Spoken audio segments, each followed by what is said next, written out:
Hey, all, Sam Rob here, samrob2020.com, and I am here with Clayton Hatley and Thomas Queter, and we are talking about COVID-19 and how it has affected us. Clayton actually was on the last conversation we had. Thomas is running for New York State Senate in District 52 as a Libertarian. So this is we had early on, we had the all Pennsylvania, all Pittsburgh broadcast. This is the all Libertarian broadcast. So we're going to talk about how things have changed and what's good and bad about it. So we'll start off with, we'll give you the chance here, Thomas. How has all this COVID-19 brouhaha affected you? Really hasn't. That's the thing. Everybody's affected, but I mean, it hasn't affected me personally and directly, is the way I should put that. Everyone's worried about travel, getting to the store, getting to this and getting to that. And my lifestyle as a disabled individual in a rural area, I've got a year's worth of everything all the time. That's the way I've always lived, 37 years. You put away a year's worth of tomatoes. You put a year's worth of venison away. You put a year's worth of beef away. If you fish, you put a year's worth of fish away. Whatever you can forage, you put a year's worth of that away. So as far as what I can get, I'm not affected. Even my toilet paper. I usually buy that in larger amounts anyhow because I cycle through my purchases, and depending on what's the best deal I can get that's when I decide to buy, right? I do live on SSI, so my income is extremely limited, and that's why I think like that. I already repair my own furniture, so I'm not going to have a problem there. It's interesting to me because I'm so used to doing everything that I need for myself. And I don't want to downgrade anybody else's plight, but I really feel strongly that if more people had at least a little bit more of that lifestyle, a little bit more of being used to doing for themselves and taking care of themselves. I also treat a lot of my own health conditions. Then maybe we'd all be a bit better off. And when it comes to working class people who work, what I see is, and you can look these numbers up for what they are in specifics, but we're all working harder for less. That's really what it seems like. We may have more available to us because technology is improved and our knowledge and what we can make and produce is improved, but dollar for dollar value, we have less when we should have more.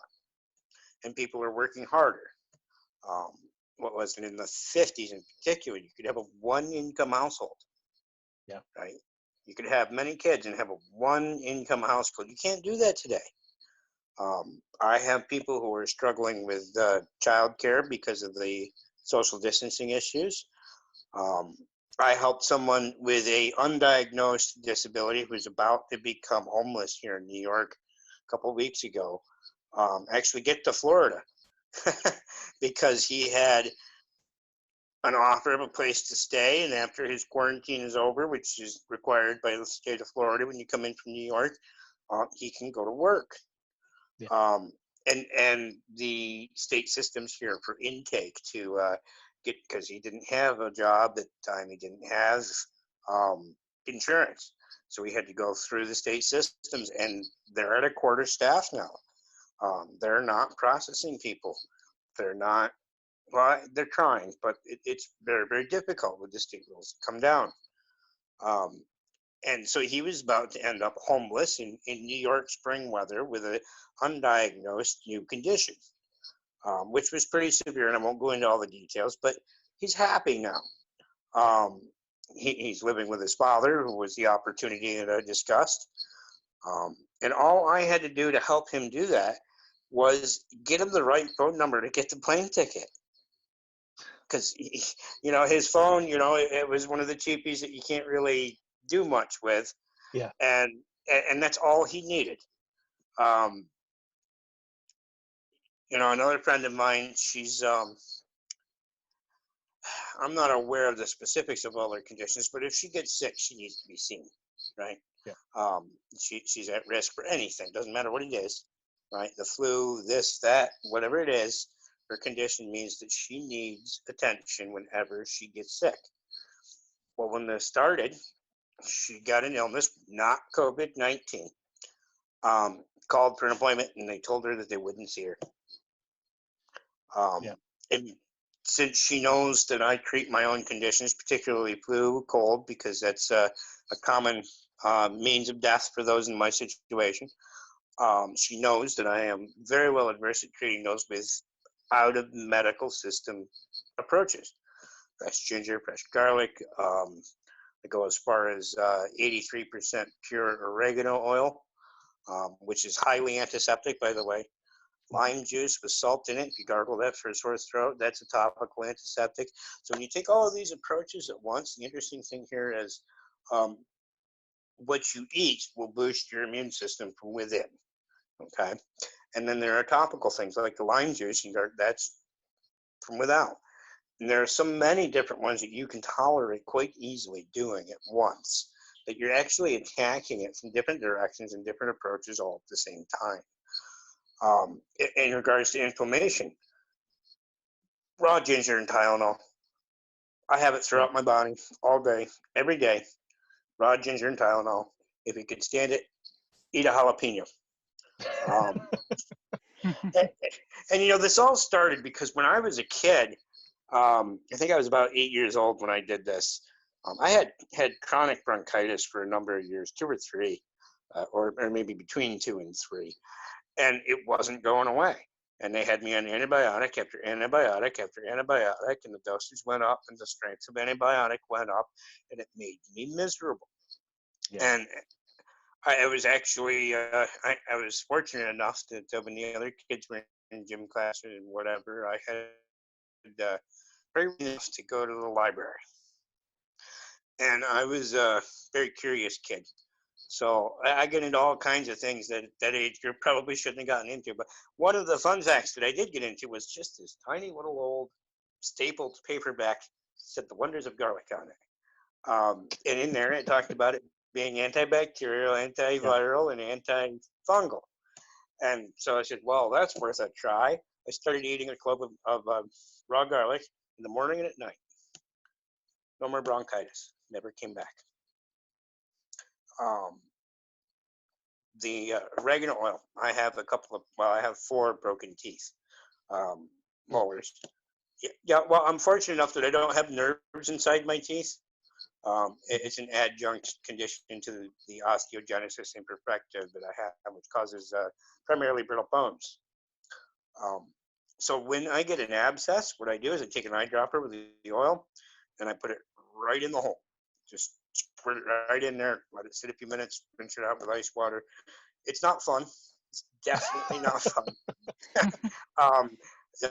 83% pure oregano oil does burn kind of like a hot hero. Yeah. But that's the difference between having an abscess overnight and having an abscess for 2 weeks. Yeah. So sometimes the painful things are good. Yep.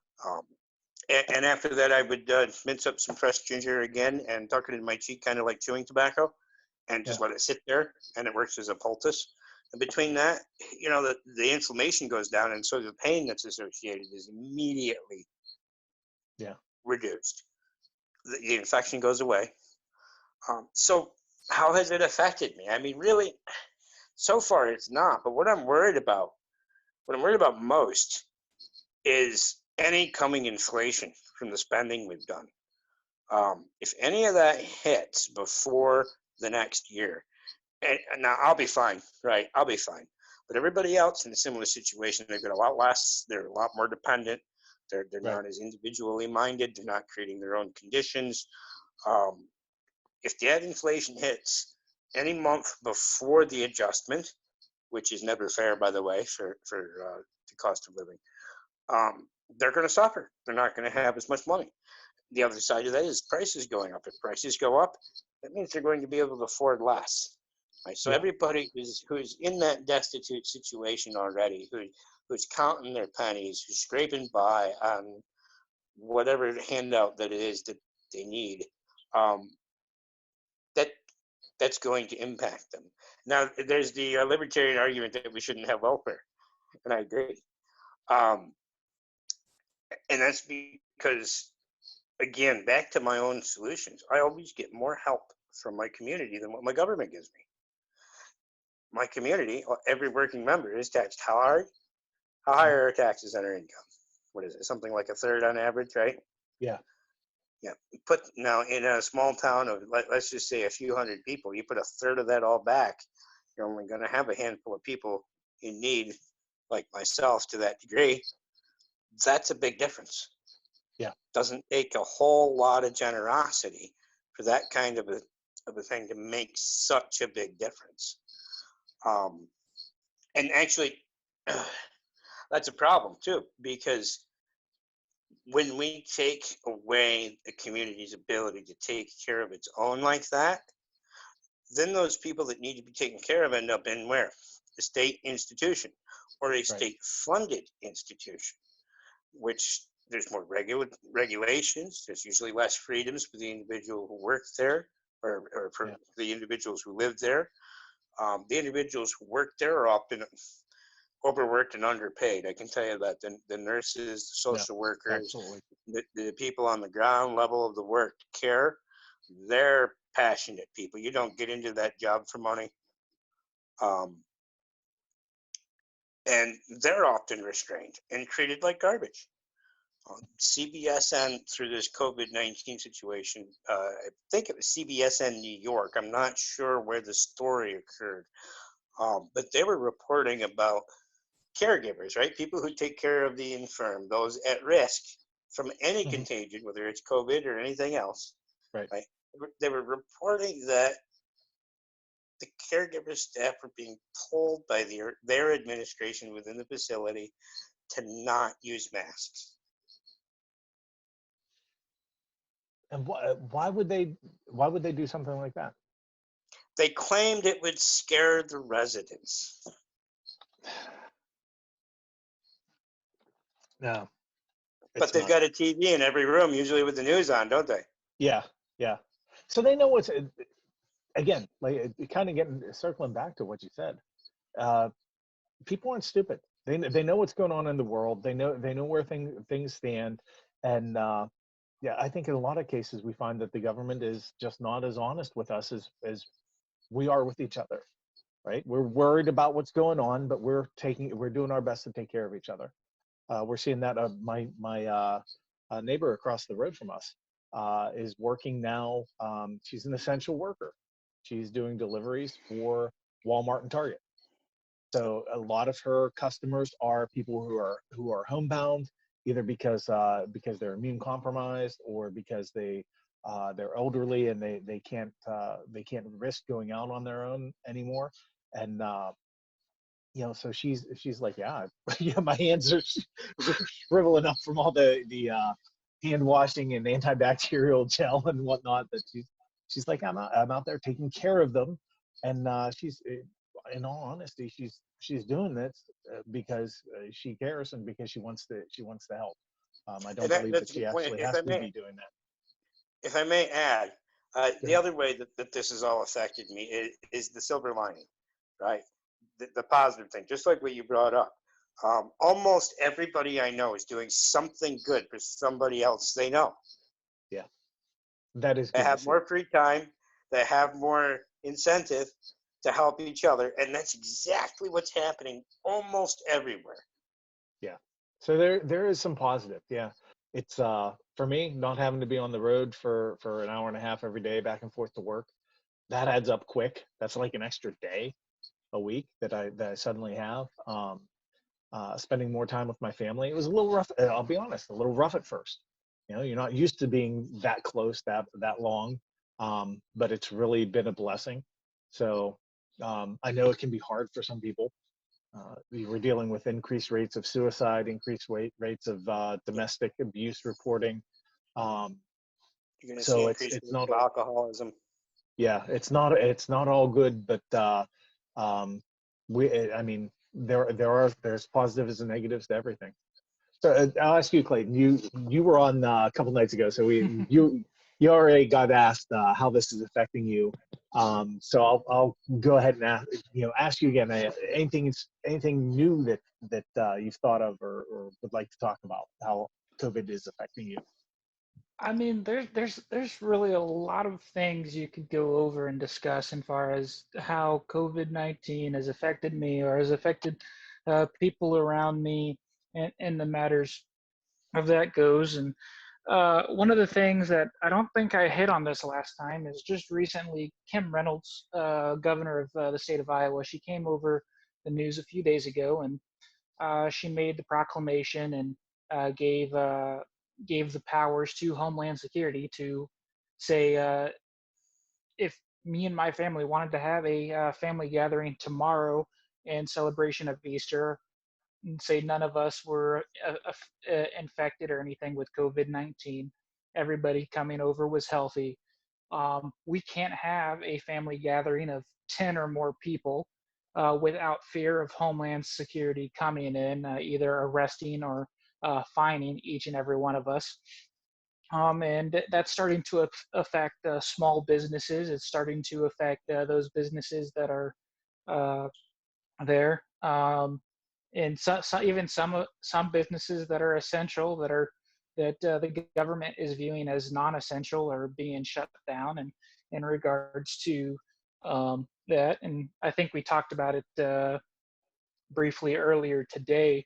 With churches and stuff like that, there's a lot of churches that can't meet up. There's a lot of churches that can't have their drive-in church service tomorrow because governor says no. It's not something that they want to happen. Stay home. Don't get in your car. Stay home. And that's a kind of been a broken record almost to a point here in the state of Iowa. The governor, she wants to go out and she wants to stay at home, stay at home, stay at home. And it's getting to the point to where you go out and about. I was just in town. What was it, yesterday? I had to go in and I had to go grab something. So I don't normally go into town unless I absolutely have to, with everything going on. And you go into town and you see a lot of people are still living their lives day to day, a lot of their day-to-day lives, and not staying at home. Yeah, you don't see a lot of people outside walking around and such like that.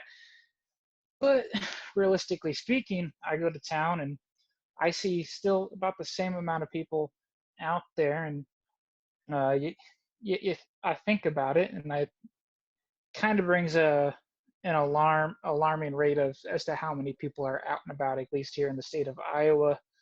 Now my stepdad, he just got his essential workers card, so it's looking as if there is a shift in state government to where, since all of these essential worker cards are being sent out to businesses that are considered essential, sounds like there's probably going to be a full-on statewide quarantine or shelter-in-place order coming here sometime. Yeah. Here, probably, I'm going to say in the next 2-3 weeks. As of right now, all of the orders that are in place are set till April 30th. Now, given there's a news conference every single day, Kim Reynolds comes on, she has the meeting with the public and all the press and whatnot, and there's something new every single day. So at the place where I work, they just started, the company just purchased one of those laser thermometer readers to read when people come into work. And I know I touched on this the other night.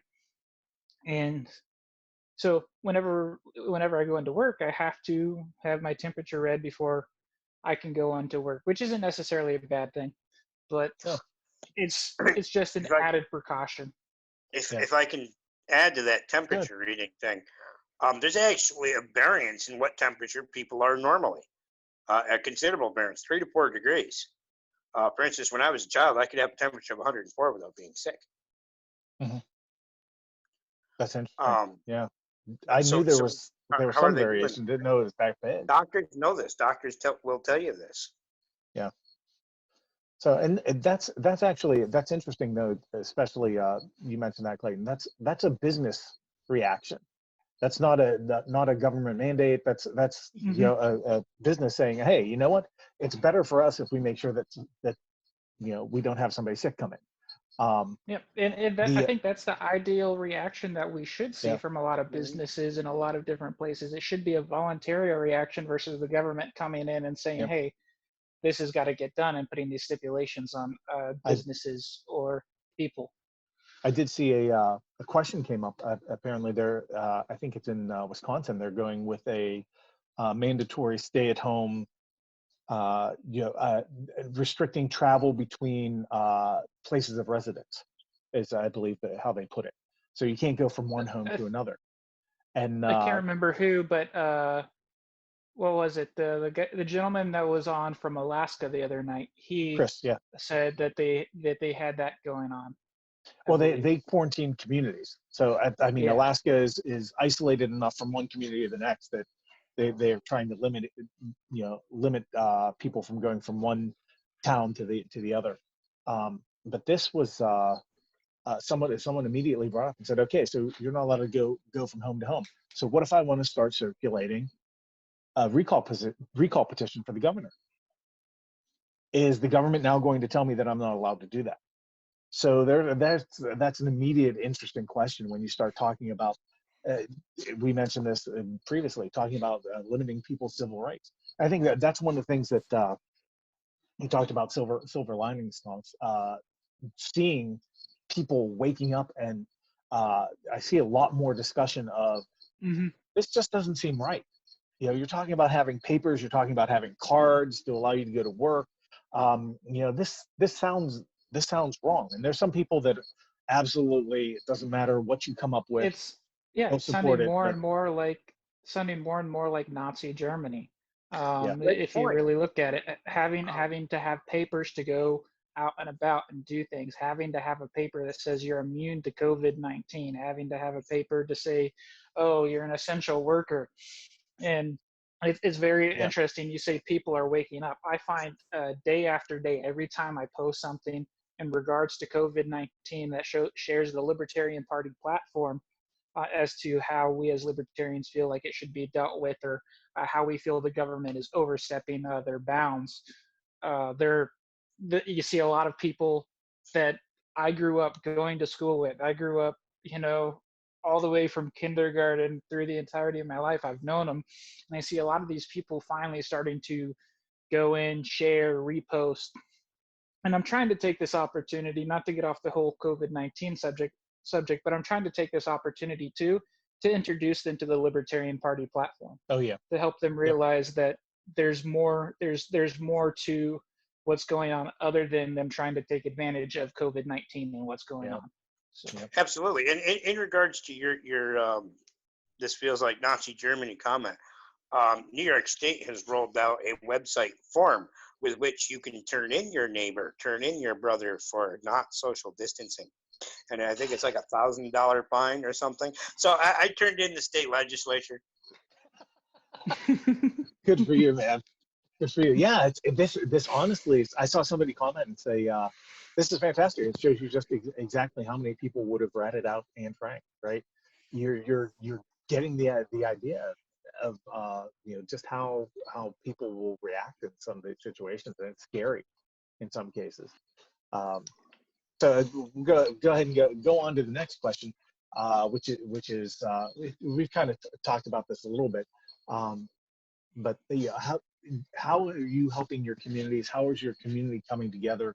And is there anything specific that you've seen in the last couple of weeks that you know? I was really gratified, Thomas. You already mentioned this, that you see people helping each other. How about you, Clayton? Anything in your neck of the woods that you see that? so So a lot of things. It's going to go back to these healthcare workers. My sister, she's big on sewing. My mom, she was in the healthcare field as a CNA, and um, my other sister, she's a CNA, and she goes to people's homes, and that's their job. So we in our in my family, we have a high appreciation. There's a lot of people with CNAs in my family, so we have a lot of appreciation for these healthcare workers. So we've been looking into these different you see on YouTube, which is awesome. On YouTube, Facebook, and all of these different social media platforms, there's this overwhelming, or not overwhelming, there's a lot of tutorials out there how to make face masks with filter slots to help these healthcare workers. And you see a lot of people coming out, stepping up, making these things, or trying to find ways to make these face masks easier on the ears, because when you wear a face mask, I'm pretty sure anybody knows that is one. They have a tendency over a long period of time to start rubbing at your ears and rubbing them raw. Well, there's a lot of people out there now starting to get creative in ways to take the pressure off the ears and stop that from happening, and making it more comfortable, at the same time protecting those in the healthcare field. And you see, one of the cool things I saw the other, I think it was earlier this week or last week, I can't remember, but a local news source here reported on just this llama farm. Essentially what they did is they decided to break out all their llamas and have a llama parade for the elderly people during this time. That is awesome. Are there, Everybody needs enrichment. Yeah. So everybody, all the people in the nursing homes, they came up to the windows and they watched these llamas, parade on by, and I thought that was really awesome. And you're starting to see a lot of different people throughout the communities in the United States try to find creative ways to give back to those that are in nursing homes, give back to those healthcare aides, and give back to those people that are on the front line, so to say, of this thing. I found out here recently that there are a lot of hemp-based companies that create hemp-based products. They're coming out and they're getting out there the filtration qualities of hemp and how that can actually protect against COVID-19, and they're starting to make mask out of hemp product, and these companies are starting to give those away. You see dispensaries giving them away. You see all these different things, and there's even recently, I'm pretty sure it's happened at your guys' local Walmart, but you go onto Walmart now, you walk in and they have a fully sanitized cart for you ready to go. Yeah. Which is I saw that the other day at Lowe's at the hardware store, which is kind of like, oh, well, that's nice, and I wiped it down anyways, just to be sure. I haven't been out in a couple of months, but if I know my county well, I'm guessing they're taking the honey badger approach for as far as they can take it. Oh, really? There's not a whole lot of fear to be had for most of the people around here. It's old news. Yeah. And I want to point out one thing. If you're watching this and you feel like you're stressed from watching the news, if you feel like you've been panicked too often in the last couple of weeks or couple of months, if you feel like it's really bothering you, do something else. Turn off the TV. Stress does actually lower your immune response. Yep. It's a great time to catch up on reading. I keep saying I've got a stack of books about this high next to my bed, and I'm like, yeah, I need to get back into that and do some more reading. I've always got projects all over, so I'm used to keeping myself busy. If you're craving social interaction, there are wonderful apps out there. Actually, I just recently discovered one last night. It's called Bunch. It's on both Android and Apple, so it's a great one for people that have multiple platforms for their friends. But as long as you have a smartphone and as long as you have have the Bunch app, they have several different games on there that are really fun to play, and you can have, I think it's up to 8 people playing a game with you at a time. And it's a great time to have fun. So it's kind of cool seeing a lot of these creators come out with these cool new ideas to help people in regards to stress levels, in regards to social interaction, to help take what is normally typically a more depressing time, being inside all the time, and help bring people's spirits up. I know exercising is a big thing. If you can and you're able to exercise, it releases endorphins, and there's a bunch of other stuff. It's going to help with your health overall. There's a lot of different things you can do out there, as you mentioned, reading. And you know, if you're going to be reading and sitting still, read something about meditation, specifically mindfulness meditation. Sometimes just 10 minutes a day is enough to help ease your tension, help ease your stress. I've been meditating since I was a young child. My mother taught it to me to block pain. And it's quite effective. It helps focus your mind, and it really, and for those of us who are in a religious persuasion, if you've ever truly prayed, then you've also meditated. Yes. Yep. My oldest daughter has engaged in mindfulness meditation. She has very heightened touch sensitivities, some stomach pain issues, and I know that's been a blessing to her. It's helped her when she's practiced that. So I'm good. Last question for you guys. This is two-parter. You know, I have one question and 27 some parts, right? But this one only has two. What do you think we are doing right as a country, as a society, at the national level, at the state level, at the local level? What do you think we're doing right about dealing with COVID-19 and the threat here? And what do you think we've gotten wrong? What do you think we've screwed up? Well, the right things that we've done involve rolling back regulations. I know in New York we've done away with the licensure needs regarding people who were licensed in the healthcare field, and it just ran out. They can now come back in without having to pay those fees or go through all that time. And that's a great thing, because licensure fees in New York State are terrible. For instance, if you're a barber, you can't be a hairdresser, and vice versa. I mean, that's just nuts. But what they've done wrong, and this is more New York specific, but I'm guessing that it's also national or in other parts of the country. This is a virus, correct? This is a virus that is a respiratory disease, correct? Mm-hmm. They freaked out everyone. They panicked the populace. They then ran to Walmart to lick each other to get toilet paper and baked beans, which when you buy those together, I don't see that lasting very long.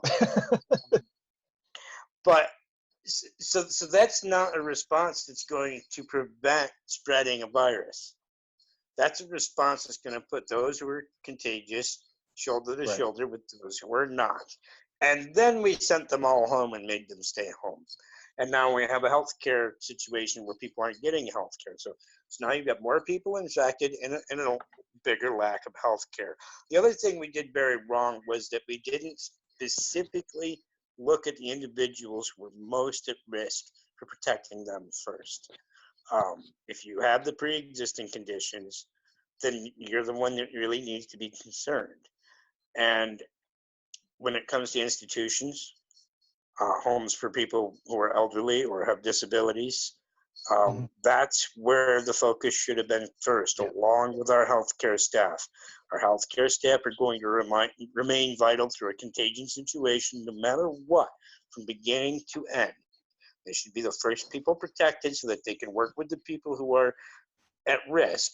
And then those at risk should obviously be protected. Those at risk should probably be tested first along with their medical staff. That makes more sense if we're being logical about this. If you watch the LPNY videos that they come out, or not LPNY, LP National videos that they come out with, they did one recently with that 10-minute test. With Kara. At home, right? And that's sitting there waiting for approval. Oh, it's actually in use, if I understand correctly. It's in use in other countries. they manufacture but in this country and ship it elsewhere, but not here. Yeah. Right. Well, we're waiting on the FDA. We're again, at several points through this, we have sat waiting for permission to save ourselves. Right. Remington offered to make respirators. Cuomo didn't react. He said, no, we're going to go to upstate hospitals and seize their PPE and bring that to New York City. He got called out by a whole bunch of people, and within 10 hours, he was changing his language. Instead of using the National Guard to seize the PPE, he was then using the National Guard to ask for 20% of the surplus. So that was a politician in my mind noticing, hey, I probably can't do this and get away with it. People with pitchforks out there, yeah, maybe we should. Right, and I know for a fact a whole bunch of people, myself included, called them out for it. And that's what we need to do. I mean, we need to criticize our politicians. That's what we're here for. That's almost a civic duty. Absolutely. Don't care how much they do right. If they're 99% right, we still get to criticize them on that 1% because they are our employee. Yep. Politicians are supposed to be public servants once they win an office, and they need to serve the public, which means the public has an input. Right? Yep. The public has a say, and criticizing a politician over this is exactly what we need to do. And now we've opened Potter's Fields again. Yeah. That's amazing. Yep. Clayton, any new thoughts? What are we doing right? What are we doing wrong? I mean, to be honest, I think more wrong than right. Yeah. That's just being honest. I mean, if you want to look at it, you create mass panic and mass hysteria. One, there's a lot of people out there that already have crippling mental disorders out there that affect their mental health. And if you're creating mass hysteria by the masses, whether through media or the government themselves, it's just not good on mental health all around. You look at things like we already touched on it, the government overstepping their bounds over time and time again during this, taking powers that aren't necessarily needed to do their jobs. Right. And you just look at all these things. There's a lot going on, and I think there's a lot more that meets than what meets the eye. Government has been doing a wonderful job. I'll give them this, giving day-to-day briefings. That's one thing that they do their best at talking. Yeah. So they get on there and they come and they give you whatever latest update they feel like they need to give you. Okay, great. But at the same time, you look several months ago, they knew it was going to hit the US. They had the time to prepare, but they failed. Bottom line, they failed at it. You're starting to see a lot of the more underlying issues with the federal government between the two parties, and how it seems like they're definitely cooperating together at this point to meet a lot of both of their overall goals of what I'm going to say, creating a America for them, not for the people. On that, do your research and look at how the Nazi Party grew in Germany. Oh yeah. Yep. So like you look at those things, and I had something I was going to say earlier, but it kind of, me and my ADHD mind, I was like, oh, squirrel. That's okay, man. That's okay. So it is interesting. One of the things that I think keeps on coming out of this, Thomas, you touched on this when you talked a little bit about regulations. Clayton, you alluded to it a little bit. One of the things that, if you've got prepper friends, or if you are a prepper, and I think, honestly, from having talked to you guys before, I think we all kind of fall into that category a little bit.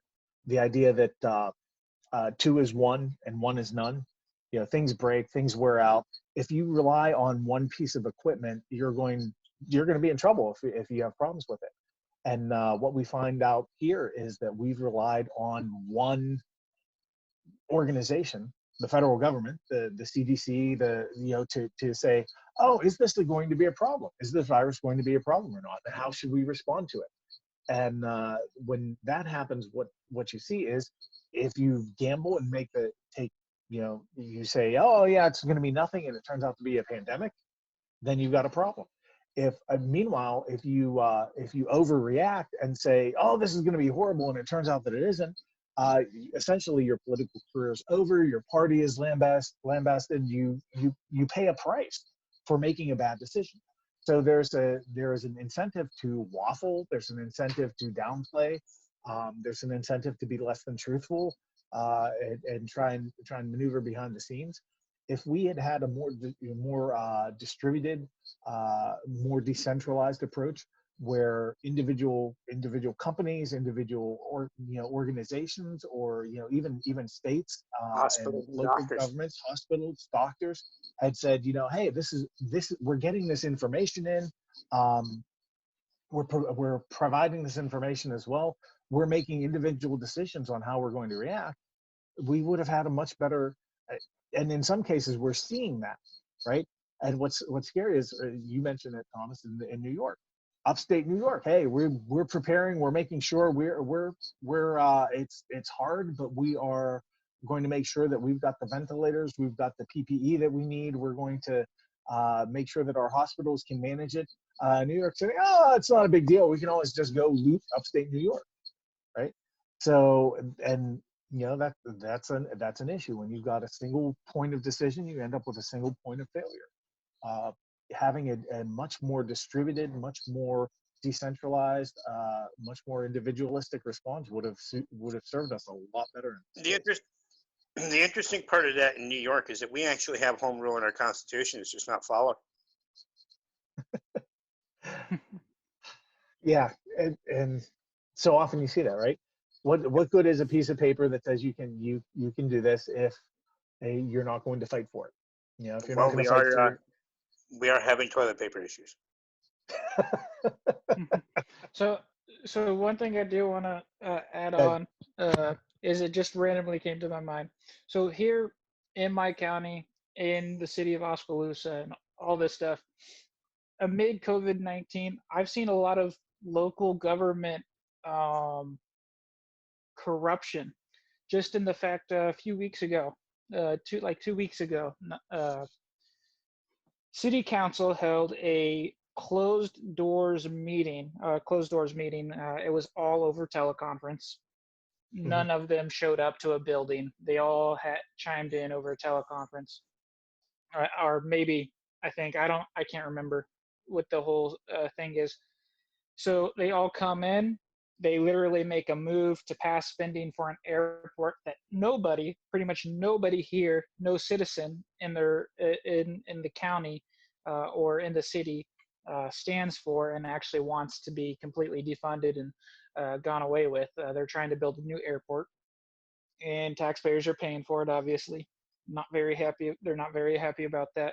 So they go in and they get ready to take a vote on a $350,000 expenditure to purchase land for the airport, and they decline any public comment. And it's so, I guess I look at it as a good thing that they had the teleconference and people were able to finally see how corrupt our local government is, because they've been doing this for years, since back in 2008 when they first came up with the idea. They had closed door meetings about it then. They've had closed door meetings about it all the time through. They had a closed door meeting here, but they allowed people to listen in, but they didn't want to hear from their constituents. So they didn't want to hear from the people who knew they would be robbing them. Yep. Which is interesting. One of the very first interview like this I did was one of the fellows I was talking to is Greg. He's on city council out in Ohio, and he actually mentioned that they actually explored different options and went out of their way to make sure that they complied with the giving people the ability to be virtually present for some of their meetings. And although now that I think about it, I can't remember if we were talking about that before I started recording or after.